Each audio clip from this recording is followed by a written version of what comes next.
Sementara itu pemirsa, Kapolres Jakarta Selatan, Kombes Ade Rahmat Idna menyatakan MAS menunjukkan tanda-tanda penyesalan yang mendalam atas tragedi yang disebabkan olehnya. Dalam kasus ini, polisi menggandeng sejumlah ahli untuk bisa mendalami motif dari pembunuhan. Pemeriksaan ini bertahap. Kita akan gunakan juga psikolog anak, ya, dari Apsifor, kemudian juga sampai tahap mungkin ada pendalaman psikiater juga, ya, untuk mencari motif apa sampai yang bersangkutan melakukan. Padahal di keluarganya dia sangat disayang dan tadi yang bersangkutan juga sangat sedih, menunjukkan rasa penyesalan yang sangat mendalam gitu. Ada yang bilang kalau salah satu yang memicu tindakan itu adalah tekanan akademik dari orang tuanya. Sampai saat ini belum ada ya, itu nanti yang menyimpulkan ahlinya ya, psikolog anak, kemudian juga nanti ahli-ahli yang lain. Yang penting dalam penyidikan ini kita menegakkan hukum ini menggunakan aturan peradilan anak seperti yang diatur dalam Undang-Undang 11 2012 ya, tentang sistem peradilan anak. Bagaimana perkembangan terkini penyelidikan kasus anak yang berhadapan dengan hukum di kawasan Lebak Bulus, Jakarta Selatan? Kami ajak Anda bergabung dengan rekan Prita Zega yang berada di Mapores Jakarta Selatan. Prita Zega, apakah motif pembunuhan tragis sudah diketahui? Zega. Ya, selamat siang Winnie dan juga pemirsa TV One. Saat ini kami sudah berada di Polres Jakarta Selatan dan terakhir yang kami dapatkan informasi bahwa hingga saat ini pihak kepolisian masih mendalami motif. Yang terakhir yang kami dapatkan adalah bahwa pelaku yang berusia 14 tahun ini mendapatkan bisikan, namun hingga saat ini juga masih belum ada informasi yang lebih jelas karena memang kepolisian masih mendalami kasus ini. Dan untuk mengetahui lebih lanjut bagaimana perkembangan kasusnya, saat ini saya sudah bersama dengan Kasih Humas Polres Jakarta Selatan, Ibu AKP Nurmandewi. Selamat siang Ibu. Selamat siang Mbak, selamat siang. Ibu, mungkin apa perkembangan terbaru sampai saat ini yang bisa disampaikan terkait dengan kasus pelaku anak 14 tahun yang membunuh anak dan ayah dan neneknya Ibu? Apa yang bisa disampaikan? Ya, di saat ini memang dari anak yang berkonflik dengan hukum sudah ditetapkan menjadi tersangka. Lanjut hari ini juga dari pihak sekolah yang dimana adik tersebut bersekolah datang ke Polres Metro Jakarta Selatan. Ya, dari kepala sekolah, kemudian bu guru BP, lanjut dari wali kelasnya. Oke, dari artinya ini penyelidikan sudah bertemu dengan pihak sekolah ya Bu. Apa yang bisa disampaikan atau apa keterangan yang bisa diambil dari pihak sekolah Bu? Iya, jadi kita minta keterangan bahwa sesehariannya bagaimana ya, apa saja yang dilakukan, ataukah itu yang bisa kita dapat ya. Jadi berinteraksi bagaimana ya. Jadi selayaknya anak sekolah biasanya bertegur sapa dan lain-lain, belajar, itu yang kita minta. Kita minta keterangan. Dari sekolah sendiri sudah memberikan mengenai mungkin kejiwaan atau keseharian dari anak tersebut Ibu? Betul. Jadi anak ini begitu ramah, memang sedikit tertutup, tapi anak ini selayaknya anak SMA kelas 1 ya. Jadi dia berteman, kemudian bersekolah seperti biasa. Jadi dia belajar, mengikuti pelajaran, anak ini tergolong pintar. Tergolong pintar. Ini ada mungkin yang masih simpang siur, isu mengenai mungkin ada beberapa tetangga yang mengatakan simpang siur bahwa mempunyai tekanan atau kejiwaan, itu sudah didalami oleh pihak kepolisian?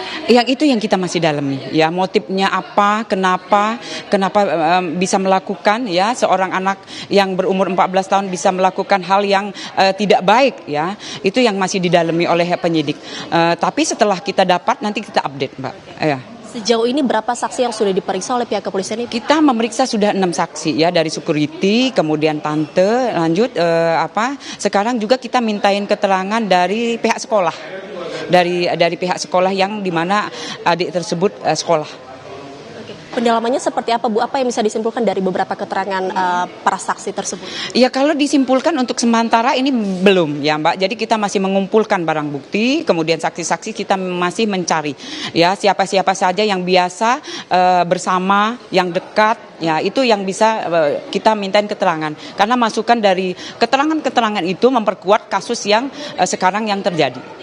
Untuk ibunya sendiri yang saat ini sedang dirawat intensif. Bagaimana perkembangan terbarunya, Ibu? Ya, jadi perkembangannya setelah kemarin ya dilakukan operasi penindakan dari dari Rumah Sakit Fatmawati lagi di ruang ICU. Jadi di ruang ICU untuk sementara ini memang kita tidak bisa minta keterangan atau menemui. Ya, itu. Jadi masih tahap pemulihan atau masih di ICU tentunya, Mbak. Untuk hasil otopsi ayah dan neneknya apakah sudah keluar juga, Bu? Ya, kalau otopsi belum, Mbak. Jadi masih di Keramat Jati ya. Kemarin juga kita turut berduka cita tentunya ya, Mbak, dan jelas kita berdoa agar ibu dari anak tersebut bisa sembuh. Karena apa? Karena keterangan dari ibunya itu memperkuat yang kasus yang sekarang terjadi ya. Artinya sampai saat ini motif belum keluar begitu ya, masih didalami oleh pihak kepolisian. Betul. Namun yang bisikan yang dimaksud itu apakah ada keterangan lebih lanjut dari pihak pelaku anak tersebut? Iya, jadi beredar juga ya, memang kemarin juga katanya berbisik-bisik ya. Jadi kita ini dari pihak kepolisian ini, Mbak, jadi kita ada di situ alat bukti. Alat bukti itu yang terlihat, yang pasti kita dalami dari barang bukti, kemudian saksi-saksi, keterangan dari yang melakukan. Nah, itu yang kita kumpulkan. Jika memang itu yang katanya bisik-bisik, itu kita harus periksa dengan kejiwaan tentunya. Kejiwaan itu adanya di psikologi ya. Jadi itu harus dengan pemeriksaan yang ahlinya tentunya. Dari tim psikolog forensik sendiri apakah sudah memberikan keterangan juga terkait dengan kejiwaan pelaku? Belum, Mbak, belum. Jadi kemarin dari Apsipor datang ke Polres Metro Jakarta Selatan untuk juga menanyakan dan bertemu dengan anak yang berkonflik dengan hukum. Singkat saja, Bu, sebenarnya bagaimana sih, Bu, penanganan hukum untuk pelaku yang berusia 14 tahun ini? Ya. Jadi kita di sini anak yang di bawah umur melakukan hal yang tidak baik atau melakukan kejahatan, tentunya pasti ada sanksi, Mbak. Sanksi itu jelas ya, walaupun separuh dan di Undang-Undang Perlindungan Anak itu sanksinya juga jelas. Ya, kemudian cara pemeriksaannya juga kita beda dengan anak yang di bawah umur, kemudian yang sudah 18 tahun ke atas. Ya, jadi penanganannya memang harus dibedakan karena memang dia di bawah umur ini masih labil, Mbak. Siap. Terima kasih banyak Bu Nurmadewi atas informasinya. Ya, pemirsa, demikian tadi wawancara saya dengan Kasih Humas Polres Jaksel. Pastinya ini pihak kepolisian masih terus mendalami apa motif dari pelaku dan membutuhkan waktu yang panjang.